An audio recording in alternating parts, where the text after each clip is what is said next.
നമസ്കാരം. മാർച്ച് മാസം 1-ാം തീയതി ഇന്നു മുതൽ രാജ്യത്ത് നിരവധിയായിട്ടുള്ള മാറ്റങ്ങൾ ഇപ്പോൾ വന്നിരിക്കുകയാണ്. Banking, LPG, ration, pension, driving licence, motor വാഹന വകുപ്പുമായി ബന്ധപ്പെട്ട കാര്യങ്ങൾ, GST, നികുതി നിയമങ്ങൾ തുടങ്ങി നിരവധിയായിട്ടുള്ള മാറ്റങ്ങളാണ് ഇപ്പോൾ വന്നിരിക്കുന്നത്. എല്ലാ പൊതുജനങ്ങളും, പ്രത്യേകിച്ചും APL, BPL വ്യത്യാസമില്ലാതെ എല്ലാവരെയും ബാധിക്കുന്ന പ്രധാനപ്പെട്ട കാര്യങ്ങൾ ആയതിനാൽ തന്നെ എല്ലാ പൊതുജനങ്ങളും ഈ വാർത്താ അപ്ഡേറ്റ് പൂർണ്ണമായിട്ട് കാണുക. ഒപ്പം നിങ്ങളുടെ സുഹൃത്തുക്കളിലേക്ക് കൂടി, ഗ്രൂപ്പുകളിലേക്കും എല്ലാം തന്നെ ഈ വാർത്ത ഇപ്പോൾ ഷെയർ ചെയ്യുക.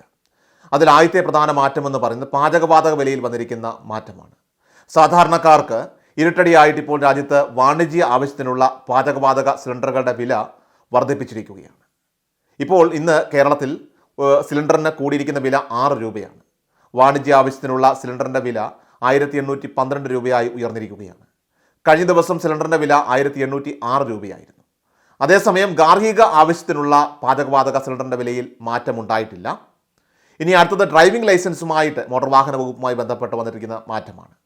ഡ്രൈവിംഗ് ലൈസൻസിന് പിന്നാലെ ഇപ്പോൾ സംസ്ഥാനത്തെ വാഹന രജിസ്ട്രേഷൻ രേഖകൾ, അതായത് RC ബുക്കുകൾ മാർച്ച് 1-ാം തീയതി ഇന്ന് ശനിയാഴ്ച മുതൽ ഡിജിറ്റലായി മാറിയിരിക്കുകയാണ്. ഗതാഗത വകുപ്പ് ഇത് സംബന്ധിച്ച ഉത്തരവിറക്കിയിട്ടുണ്ട്. ആവശ്യമുള്ളവർക്ക് RC ബുക്കുകൾ പ്രിന്റ് ചെയ്തെടുക്കാൻ സാധിക്കും. പരിവാഹൻ സൈറ്റിൽ ഇതിനായിട്ട് മാറ്റം വരുത്തിയിട്ടുണ്ട്. നിലവിൽ ഡിജിറ്റലായിട്ടാണ് ലൈസൻസ് നൽകി വരുന്നത്. നേരത്തെ ലൈസൻസ് പ്രിന്റ് ചെയ്ത് തപാലിൽ അയക്കുകയായിരുന്നു രീതി. ഇതൊഴിവാക്കിയാണ് ഇപ്പോൾ ഡ്രൈവിംഗ് ലൈസൻസ് ഡിജിറ്റലാക്കി മാറ്റിയിരിക്കുന്നത്. ഡ്രൈവിംഗ് ലൈസൻസ് ഡിജിറ്റലാക്കിയെങ്കിലും RC ബുക്ക് പ്രിന്റ് ചെയ്ത് നൽകിയിരുന്നു. ഇതാണിപ്പോൾ പുതിയ മാറ്റത്തിലൂടെ വരുത്തിയിരിക്കുന്നത്. നേരത്തെ RC ബുക്ക് ലഭിക്കാനായിട്ട് കാലതാമസം നേരിടുന്ന സാഹചര്യമുണ്ടായിരുന്നു. ഡിജിറ്റലാകുന്നതോടുകൂടി വേഗത്തിൽ ഇനി മുതൽ RC ബുക്ക് ലഭിക്കുന്നതാണ്.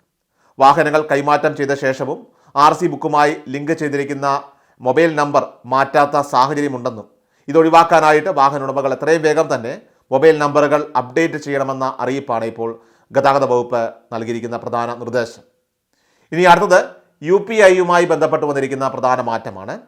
അതായത് ഇൻഷുറൻസ് പ്രീമിയം പേയ്മെൻറ്റ് സംവിധാനവുമായി ബന്ധപ്പെട്ടതാണ്. 2025 മാർച്ച് 1 മുതൽ ഏകീകൃത പേയ്മെൻറ്റ് ഇൻ്റർഫേസിൽ, അതായത് UPI ഒരു മാറ്റം വരികയാണ്.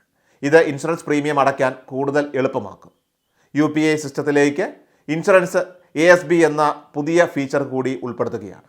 ഇതിലൂടെ ലൈഫ്, ഹെൽത്ത് ഇൻഷുറൻസ് പോളിസി ഉടമകൾക്ക് അവരുടെ പ്രീമിയം പേയ്മെൻറ്റിനുള്ള പണം അത് മുൻകൂറായിട്ട് ബ്ലോക്ക് ചെയ്യാനായിട്ട് സാധിക്കുന്നതാണ്. പോളിസി ഉടമയുടെ അംഗീകാരം ലഭിച്ചു കഴിഞ്ഞാൽ പണം അക്കൗണ്ടിൽ നിന്ന് സ്വയമേവ കുറയ്ക്കപ്പെടുന്നതാണ്. ഇൻഷുറൻസ് പേയ്മെൻറ്റുകളിലെ കാലതാമസം കുറയ്ക്കുക എന്നതാണ് ഇതിൻ്റെ പ്രധാന ലക്ഷ്യമെന്നാണ് ഇപ്പോൾ IRDAI ഫെബ്രുവരി 18-ാം തീയതി സംബന്ധിച്ച് പുറത്തിറക്കിയിരിക്കുന്ന ഉത്തരവിൽ പറയുന്നത്. ഇനി അടുത്തൊരു പ്രധാനപ്പെട്ട മാറ്റമെന്ന് പറയുന്നത് സാമൂഹ്യ സുരക്ഷാ പെൻഷനുമായി ബന്ധപ്പെട്ടതാണ്.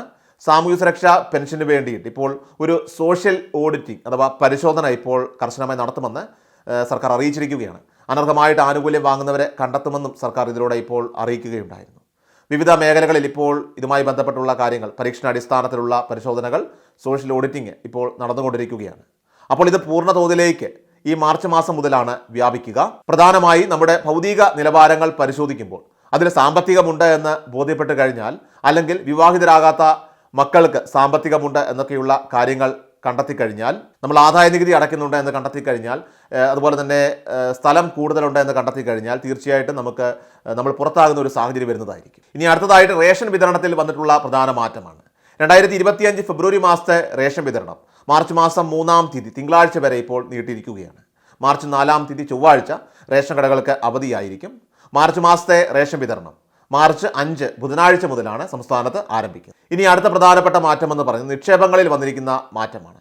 Securities and exchange board of India അഥവാ SEBI ഇപ്പോൾ പുറത്തിറക്കിയിരിക്കുന്ന പുതിയ മാർഗനിർദ്ദേശങ്ങൾ പ്രകാരം മ്യൂച്വൽ ഫണ്ട് ഫോളിയോകളിലും അതുപോലെ തന്നെ ഡിമാറ്റ് അക്കൗണ്ടുകളിലും നോമിനേഷനുകൾ ഇപ്പോൾ നിർബന്ധമാണ്. അൺക്ലെയിംഡ് നിക്ഷേപങ്ങൾ വർദ്ധിക്കുന്ന സാഹചര്യത്തിലാണ് ഇപ്പോൾ ഈ പുതിയ നടപടി വന്നിരിക്കുന്നത്. നിക്ഷേപകർക്ക് പരമാവധി 10 നോമിനികളെ വരെ തിരഞ്ഞെടുക്കാൻ സാധിക്കും. നോമിനികളുടെ വിവരങ്ങൾ, അതുപോലെ PAN card, Aadhaar card, driving licence തുടങ്ങിയ രേഖകൾ സഹിതം സമർപ്പിക്കേണ്ടതായിട്ടുണ്ട്. അതുപോലെ തന്നെ ജോയിന്റ് അക്കൗണ്ടുകളിലൊക്കെ തന്നെ അതിജീവിക്കുന്ന അക്കൗണ്ട് ഉടമയെ സംബന്ധിച്ച് അവരിലേക്കായിരിക്കും നിക്ഷേപം പിന്നീട് കൈമാറ്റം ചെയ്യപ്പെടുക. ഇനി അടുത്ത പ്രധാനപ്പെട്ട മാറ്റമെന്ന് പറയുന്നത് മാർച്ച് മാസം ബാങ്കുകൾ 14 ദിവസത്തേക്ക് അടഞ്ഞുകിടക്കും എന്നതാണ്. RBIയുടെ ബാങ്ക് അവധിക്കാല പട്ടിക അനുസരിച്ച് ഈ മാസം 14 ദിവസം ബാങ്കുകൾ അടഞ്ഞുകിടക്കും. അതിൽ ഹോളി 2025, അതുപോലെ തന്നെ ഈദുൽ ഫിത്തർ ഉൾപ്പെടെയുള്ള മറ്റ് പ്രധാന ദിവസങ്ങൾ, ഉത്സവങ്ങളൊക്കെ തന്നെ ഉൾപ്പെടുന്നുണ്ട്. ഇതിൽ 2-ാമത്തെയും 4-ാമത്തെയും ശനിയാഴ്ചകൾ ഉൾപ്പെടെയുള്ള ഞായറാഴ്ചകളിലെ ആഴ്ച തോറുമുള്ള അവധി ദിനങ്ങളും ഉൾപ്പെടുന്നതാണ്. എന്നിരുന്നാൽ പോലും ബാങ്ക് അവധി ഉണ്ടായിരുന്നിട്ടും നിങ്ങളെ സംബന്ധിച്ച് ഓൺലൈൻ ബാങ്കിങ് അതുപോലെ തന്നെ ATM എന്നിവയൊക്കെ തന്നെ വഴി പണമിടപാടുകൾ നടത്താനോ അതുപോലെ തന്നെ മറ്റ് ബാങ്കിങ് ജോലികളൊക്കെ പൂർത്തിയാക്കാനോ സാധിക്കുന്നതായിരിക്കും. ഈ സേവനം 24 മണിക്കൂർ നിങ്ങൾക്ക് ലഭ്യമാകുന്നതാണ്. അപ്പോൾ ഈ മാർച്ച് മാസം വന്നിരിക്കുന്ന ഏറ്റവും പ്രധാനപ്പെട്ട ചില മാറ്റങ്ങളാണ് ഈ വീഡിയോ വഴി ഷെയർ ചെയ്തത്. വാർത്ത എല്ലാവരിലേക്കും മറക്കാതെ ഷെയർ ചെയ്യുക. വിവിധ അറിയിപ്പുകൾ കൃത്യമായി ലഭിക്കുവാൻ നമ്മുടെ ചാനൽ സബ്സ്ക്രൈബ് ചെയ്യുക, ഫോളോ ചെയ്യുക. കൃഷൽ മീഡിയ എല്ലാ ദിവസവും വാർത്തകളും അറിയിപ്പുകളും ലഭിക്കുന്നതിനായി ചാനൽ സബ്സ്ക്രൈബ് ചെയ്യുക. വീഡിയോയുടെ നോട്ടിഫിക്കേഷൻ ഉടൻ ലഭിക്കുന്നതിനായി ബെൽ ഐക്കൺ അമർത്തുക.